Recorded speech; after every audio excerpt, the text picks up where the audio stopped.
Ci troviamo all'entrata del borgo di Schiucazze che vedete a poche centinaia di metri. La strada è stata chiusa qui perché il pericolo ormai è altissimo. Il sindaco ci ha detto non ci rimane che attendere. Intanto qua è un via vai di residenti che vengono a vedere e a sperare che la casa sia ancora lì.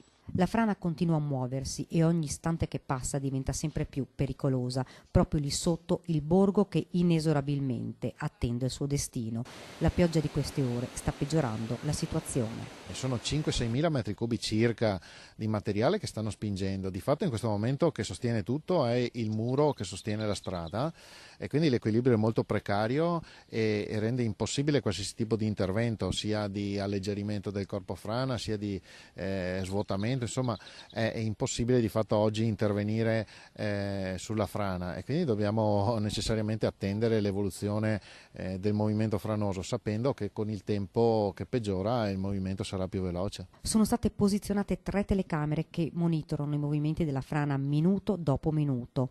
La certezza è che sta collassando, la speranza è in uno scorrimento lento e che fango e rocce non distruggano le case. Se ciò non avvenisse per i cittadini? Se ciò non avvenisse, ovviamente c'è la copertura finanziaria. Mi rendo conto che questa è una magra consolazione per i cittadini, perché chi ha una vita qui si vede danneggiata la casa, ovviamente è un gravissimo trauma.